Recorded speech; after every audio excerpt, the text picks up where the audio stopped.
Another camping adventure. Bumalik kami ulit sa Calatagan, Batangas. This time, binisita naman namin ang Indo campsite.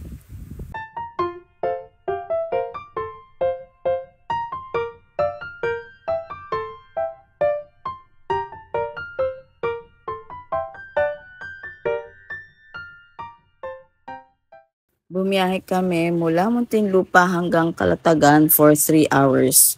Dumaan kami sa Tagaytay Santa Rosa Road. Buti na lang hindi pa masyadong traffic ng mga oras na yun at hindi pa mainit kaya maayos ang aming biyahe. Second time na naming nakadaan dito pero hanggang ngayon na-amaze pa rin ako. Ang ganda-ganda nila, mga punong puti na nakapila. Pero this time mas happy ako kasi kasama ko si na mami. Nakita din nila ang ganda ng lugar na to. Ano ba to? Mangrove ba yan? Mangrove malapit sa dagat. Hindi naman siya mangrove. Tinanong ko pa talaga kung anong klaseng mga puno to. Pero hindi naman daw pala mangrove. Tinanong ko din dati si Betoy kung anong puno ba to. Pero hindi niya na maalala. Kayo, alam niyo ba kung anong mga puno to? Kung alam niyo, comment niyo naman. Sana pagbalik ko, alam ko na kung anong klaseng puno ito. Pagdating namin sa place, nag-set up agad kami ng tent. Bagong bili ko nga pala to, sa Shopee ko lang siya binili. Worth 1,899. Maganda yung quality, makapalang tela at sturdy naman siya. Live seller lang ang peg. Pero kidding aside, maganda talaga ang quality niya. Kung gusto niyo, ibibigay ko sa inyo yung link. Message lang kayo sa comment section. Going back, sobrang dali lang talagang iset up ng tent na to. Para lang siyang payong na pipindutin mo at mag-open na siya. Kayang-kaya siyang iset up ng isang tao lang. Pero syempre, dahil pakilamerang madam nyo, kailangan sali din ako sa pag-set up. So ayan, paturo-turo pa ako dyan kasi baka sumabit sa puno ng aroma. Ang dami pa naman niyang malalaking tinik. Syempre, pwede pa rin itong mabutas kahit makapalang tela niya, kaya dapat ingatan pa rin natin. Medyo matagal din kaming natapos sa pag-setup nito kasi medyo malaki siya. Maraming mga paa, maraming sides, at maraming mga bintana. Parang nasa 7 yung bintana niya at isang pinto. Meron din pala tong mga awnings, dalawa. Isa sa pinto, tas isa dun sa isang bintana. Sa pag-setup pa lang, nag-enjoy na kami. Nakaka-relax talaga. Kaya maganda itong napili namin bagong hobby, ang mag-camping ng mag-camping. Marami kaming lugar na rarating. Mura. Hindi nyo po problemahin kung saan kayo matutulog. Kasi nga, doon na kayo sa tent matutulog.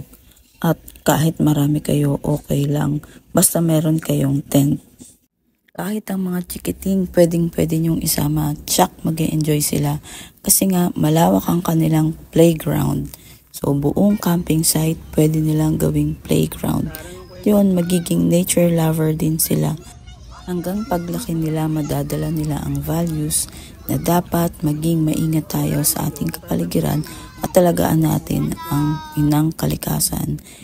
Hindi pa man kami nakakatapos mag-setup dito, pero ang dami na agad namin plano kung saan kami pupuntang mga campsite. Ganito yung mga pagpaplano na hindi nakakapagod. Mas nakaka-excite pa nga.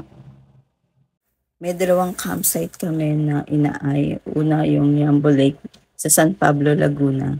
Tapos meron din sa Bae na Floras Haven. So malalapit lang sila sa amin kung sabay kami manggagaling. At mga mura pa yung rates nila doon. Kayo ba, meron kayong suggest na mga campsites? Yung mura at affordable lang at malapit lang sa Maynila. Wala pa nga pala kaming power source kasi medyo mahal siya. Wala pa akong budget para doon. Yung maliliit pa lang at mura yung mga kaya naming bilhin for now. And hopefully, pagdating ng tamang panahon, makabili rin kami ng power source para pwede kaming mag-work kahit nasa travel kami at nasa campsite. Kasi yun lang talaga ang kailangan namin. Ngayon, nahihirapan kaming umalis kasi nga, yung trabaho namin, maiiwan namin. So, sobrang excited namin. Tinry agad namin yung tent. Hindi pa namin nakakabit dyan yung tarp. Kita niyo naman yung ngiti ko dyan. Abot hanggang tenga talaga. Kasi tuwang-tuwa ako. Sinisipat-sipat ko pa nga yung tent dyan. Mga bintana tinitingnan ko. Ang tanda ko, tinatanong ko si Sherwin kung nalalamigan pa siya sa dami ng bintana namin. O mainit pa rin. Ewan ko ba kung bakit ba walang hangin sa Kalatagan. Ganito ba talaga? Kayo rin ba ganito experience nyo sa Kalatagan?